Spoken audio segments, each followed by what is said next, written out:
Le parti pris, c'est avec vous, Willy Schren, bonjour.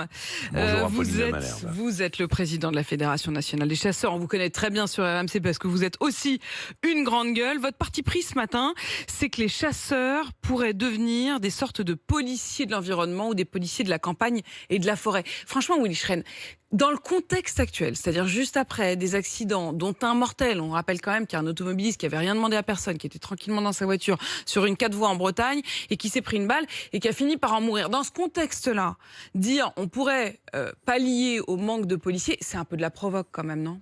Apolline de Malherbe, vous avez vraiment lu le JDD? Vous avez lu les chasseurs allaient devenir des policiers? C'est jamais ce qui a été écrit. Alors justement, vous allez nous préciser. Ah oui, bien, c'est pas ce qui est écrit, Apolline de Malherbe. C'est écrit, c'est des salariés des fédérations qui sont des agents de développement, qui sont déjà des gens qui ont un agrément police, sont déjà des gens qui pratiquent la police. On a un réseau sont les agents de développement et qui sont aussi les gardes particuliers. On dit aujourd'hui... Mais oui, c'est ce qui est marqué. Moi, évidemment, les chasseurs ne peuvent pas devenir des policiers, ils n'ont pas de compétences là-dedans.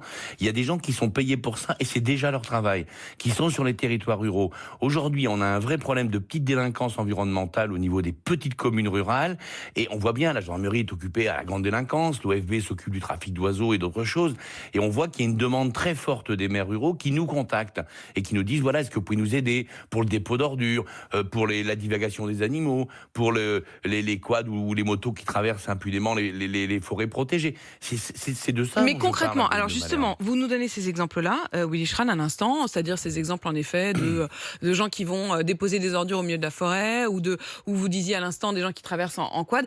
Concrètement, vous feriez quoi? Vous avez votre fusil, vous êtes chasseur, vous faites face tout d'un coup à ce genre de situation. Comment vous les arrêtez? Vous allez pas, vous faites quoi? Vous tirez en l'air? Apolline de Malherbe, je vais rire avec vous parce que... Non, mais j'essaye de comprendre la situation, Willy Schren. J'essaye d'imaginer la scène. Quelqu'un avec un fusil, je vous rappelle que ce sont des policiers qui ne sont pas armés, comme beaucoup de policiers municipaux. Ce sont des policiers déjà de la nature, qui gèrent effectivement la police de la chasse. C'est déjà le cadre, je dirais, de police qui entoure les chasseurs. Donc ce ne sont pas des gens armés, pas du tout. C'est pas un chasseur avec un fusil. Bon, c'est ce réseau, agents de développement des fédérations, gardes particuliers, qui sont déjà des gens qui dressent des PV, déjà pour des choses comme ça. Je dis juste, les maires viennent nous voir et de plus en plus se demandent un coup de main, parce que quand vous êtes maire d'une petite commune rurale, que vous n'avez pas la possibilité, ou plus la possibilité, d'avoir un garde champêtre pour faire ce genre de choses, eh ben peut-être qu'à un moment, il faut être malin, il faut contractualiser avec ces gens-là. Mais hors de question de mettre un chasseur avec un fusil pour faire la police. Mais pas du tout. Mais vous avez été un peu étonné des réactions hier soir, en effet, qui disaient « Oh, ça devient de la provoque », un peu comme moi, je vous ai posé la question.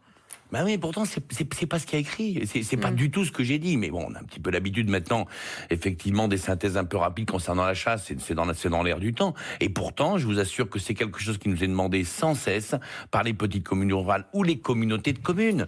Voilà, donc on peut contractualiser avec les fédérations. Hors de question de mettre des chasseurs avec des fusils pour faire la police. Enfin, au fond, vous viendriez plutôt en renfort, non pas des policiers, mais des gardes-chasse. Pas du tout, pas du tout. Alors, vous voyez, j'ai toujours pas compris. Faut m'expliquer. Je vous réexplique. Allez-y, Willy. Nous avons l'OFB, l'Office français de la biodiversité, qui fait effectivement, qui gère la police environnementale. On va le dire comme ça. C'est eux la police environnementale. Mais par manque de moyens, par manque de nombre, c'est aux fédérations, ils font appel. Voilà. Il y a un réseau qui se crée déjà naturellement entre gardes particuliers, agents de fédération de chasse et bien sûr l'OFB, voire la gendarmerie. Nous, on est contactés toutes les semaines par les gendarmeries dans nos départements. Je vous repose, alors, pour justement être bien concret, je vous repose quand même la question. Pardon, Willy Schren, j'ai besoin un peu d'explications. Vous évoquiez à l'instant ces histoires, par exemple, de jeunes qui passent sur un quad ou quoi. Concrètement, vous faites face à cette situation, vous faites quoi? Eh bien, on a des agents de police qui sont capables, à l'appel d'un maire, d'intervenir sur une commune. Voilà, le maire, il appelle, écoutez, moi j'ai des dépôts d'ordures, est-ce que vous pouvez venir regarder, faire un flagrant délit, dresser un procès verbal et le transmettre à l'OFB, c'est tout. Donc vous ne faites que constater? Nous, on est dans le constat, bien évidemment. Vous n'êtes pas dans la sommation? Mais bien sûr que non. Nos agents de développement, c'est pas des OPJ. C'est pas des gens, effectivement, qui... Voilà, on est juste, effectivement, dans la possibilité de transmettre cette petite délinquance à des instances supérieures que sont la gendarmerie. Donc vous pourriez, au fond, faire une sorte de procès verbal sur le moment, prendre le nom, créer une sorte de flagrant délit. Okay. C'est exactement ça. Et c'est d'ailleurs, en vérité, ce qui se passe tous les jours. Et la demande est très forte des communes rurales pour faire ça, et rien d'autre que ça. Au moins, les choses ont été très claires. On a pris le temps de préciser ensemble pour sortir des clichés. Willy Schrein, merci d'avoir précisé donc votre parti pris ce matin au micro d'RMC. Il est 6h49.